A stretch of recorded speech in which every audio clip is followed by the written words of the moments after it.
Hello everyone, कैसे हैं आप सब। एक बार पुनः सी कोचिंग क्लासेस पर स्वागत है। उम्मीद करता हूं आप सब अच्छे होंगे। और आज एक छोटा सा टॉपिक लेकर आ चुका हूं। 12th क्लास केमिस्ट्री में चैप्टर सेकंड चल रहा है पीपीएम, जिसका फुल फॉर्म है पार्ट्स पर मिलियन। हिंदी में भी लिखा मिलेगा पार्ट्स पर मिलियन किसे कहते हैं, समझाइए।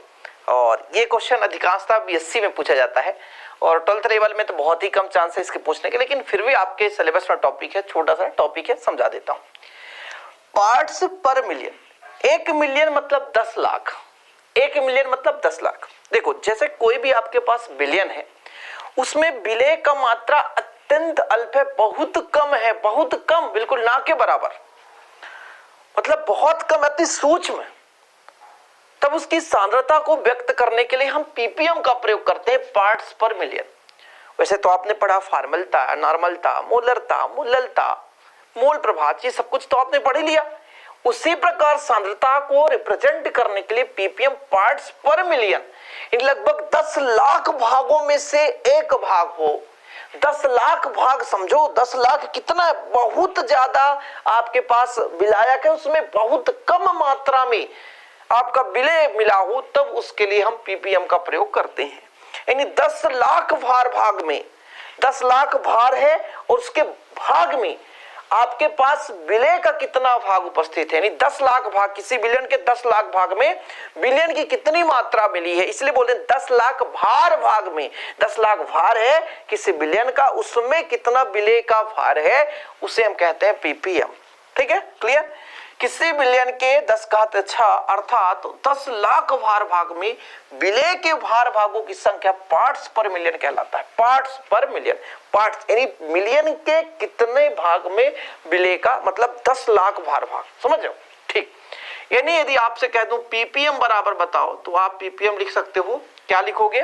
किसी बिलियन के 10 लाख भार भाग में विलय के भार भागों की संख्या, यानी विलय का भार या विलय का मात्रा बटे आप लिख सकते हो बिलियन का मात्रा। क्या? बिलियन का द्रव्यमान या बिलियन का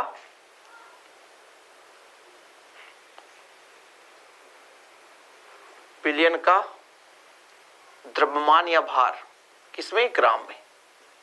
ठीक है, गुणे कितने में भैया? 10 लाख भार भाग में।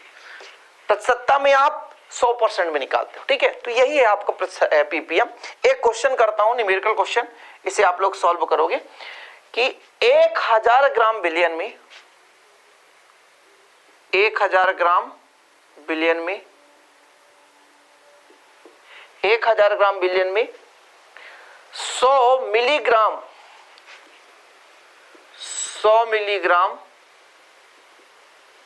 CaCO3 कैल्शियम कार्बोनेट घुला हुआ है।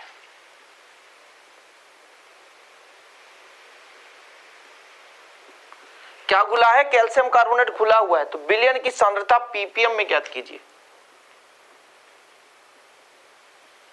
बिलियन की सांद्रता पीपीएम में ज्ञात कीजिए।